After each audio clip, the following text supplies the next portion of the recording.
Hello and welcome to everyone. My name is Kevin Spire, owner of Inspired Connections, a genealogy research company helping you connect to ancestors. Today I am partnering with the Iowa Genealogical Society for this presentation of Beginning Genealogy, or as I like to call it, Genealogy Basics. This is session number 3 of a 4-part series to help you get started with climbing your family tree. Let's get started.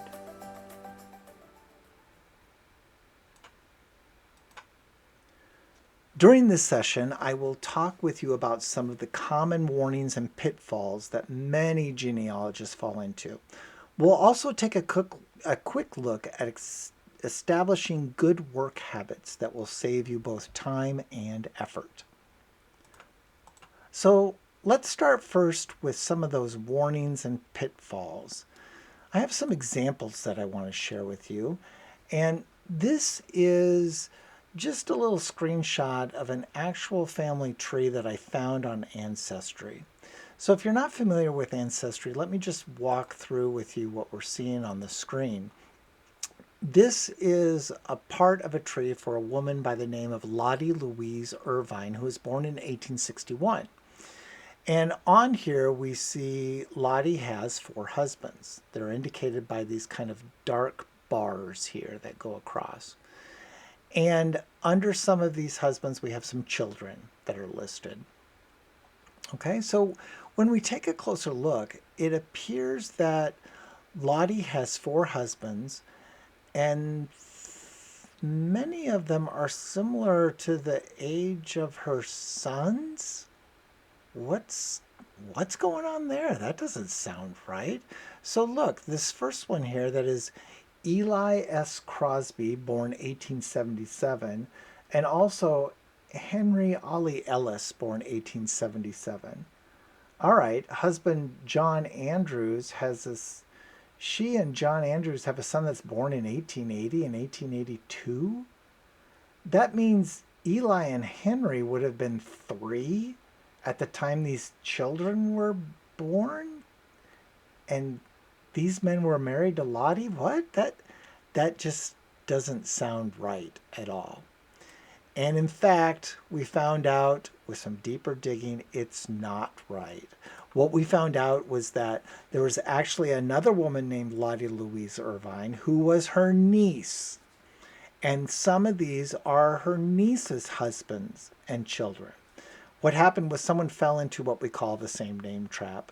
They found all these records associated with Lottie Louise Irvine. They made the assumption that this was the same person, and they slapped them all together into the family tree. Now, what so often happens, and it happens all the time, is that someone else comes along, like you or me, and we look at this tree and we take it at its value and say, yep, that's correct. I'm going to copy it all and I'm going to slap it into my family tree. And then someone sees mine, and they do the same thing, and they just keep propagating the problem over and over and over. And it's a mess, let me tell you. I would tell you that when you encounter this type of thing, you need to validate the accuracy of the information before you add it to your family tree, right? You need to check this out.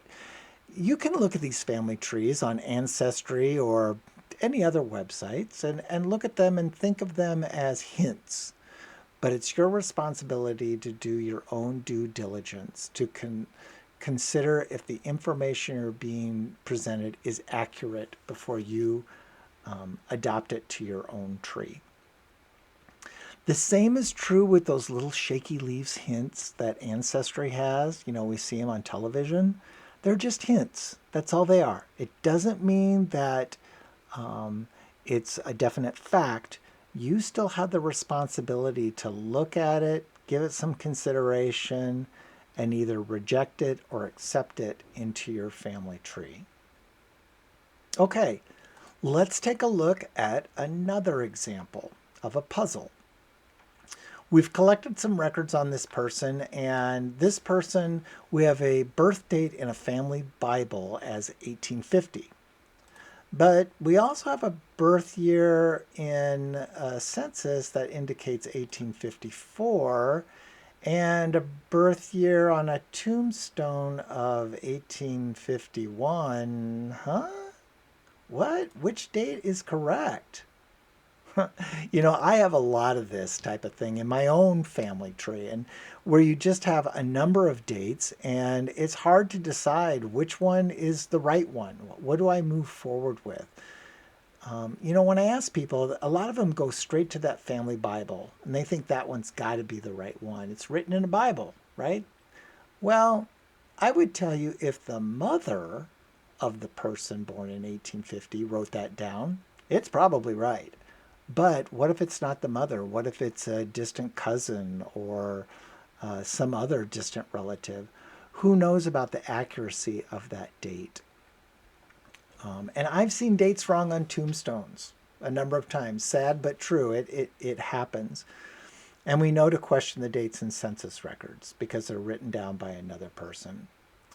I would tell you in this situation what I would recommend doing um, is try to determine which person is more closer to the actual event, because that's going to determine the more accurate the information that's being provided. Like I said, if that's the mother that wrote that down in the family Bible, by George, it's probably right. But if you don't have that luxury and you're still stumped, then what I would suggest doing is let's use a birth year range. There's nothing wrong with that, and say that this person was born 1850 to 1854. Who knows, a little bit later in time, we might be able to target in on a better date, or maybe squeeze the window a little bit tighter with some more information. But for now, 1850 to 1854 works. Okay, let's talk a little bit next about establishing good work habits. This is something that is so overlooked by beginning genealogists or people early in their experience of doing genealogy. It's really important to establish some good work habits. One of these work habits is creating a research plan. And I know you might be groaning, but believe me, this doesn't have to be hard. It can be really simple, but just doing it will help you so much. You want to keep it simple and brief. There's no reason to make it complex, at least not in the beginning. Maybe later on, when you have a more complex problem to work on, you might explore that. But for now, just keep it simple and brief. It's really going to save you time and effort, and especially on repeating tasks. Can't tell you how many times I'm looking at a record and I'm thinking, haven't I looked at this before? And then I realized, well, yeah, and probably this is my third or fourth time of looking at it. Oh, so it helps you from repeating tasks, and it also keeps you focused. It's very easy to get distracted on the internet, and a research plan can help you prevent that. Also, research plans can and should be modified often. They should be very fluid. There's nothing wrong with changing it or updating it as you're doing your research. On the screen, you'll see I've got a really simple outline for a very basic example. The research plan has, what are you researching for today? Where do you plan to look? And then what did you find? It's really that simple to get you started.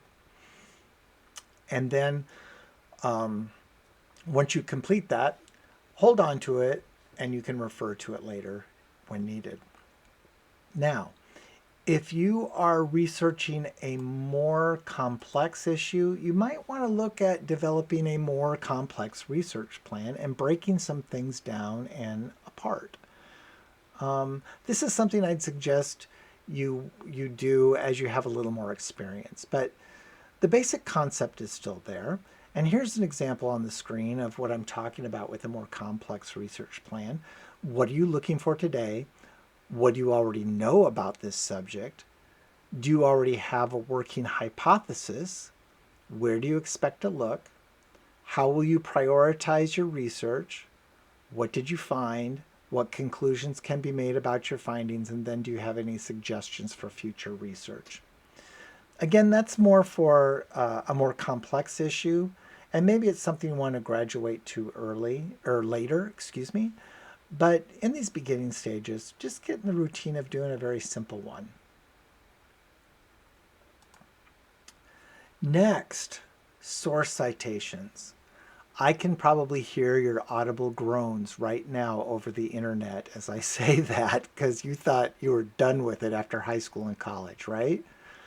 Uh, it helps. And even doing some simple source citations, the reasons for them, it helps to validate and support all this work that you've done. When you go to share it, someone might come to you and say, uh, you say this person was born in 1850? Where did you get that information from? And if you haven't looked at this work for 2 or 3 years, you might be scratching your head and wondering too, where did I get that? Having a source citation can point to where the information came from, and it can also help you retrace your footsteps if you want to look at it again. So they're really very helpful, and they don't have to be complex or complicated. They can be very simple. And the question I tell people to keep in mind when just doing a simple citation is think about what information would you need if you had to find this same source 6 months from now. What do you need? Do you need the name of the book? Do you need the URL from the website? What is it? Just get in the habit of doing that much, and you can develop on it more later. Now, if you want to take a deeper dive into source citations for genealogy, then I would recommend you look at this book by Elizabeth Shown Mills titled Evidence Explained, Citing History Sources from Artifact to Cyberspace. Don't let it intimidate you. It is over 800 pages, which is big, but there's a lot of examples in there, and that's why it's so thick. Anyways, she also has a website called evidenceexplained.com. This is a very condensed version of the book, but it will give you a feel of what some of those formalized source citations look like if you want to take a deeper dive into recording that information. All right. Thank you, everyone, for joining me while we review these steps of genealogy basics. Be sure to check out my other sessions where I talk about some of the key and foundational reasons for doing your genealogy research. Also taking a deeper dive into researching with foundational records and organizing your research on paper or computer. In the meantime, good luck climbing your family tree.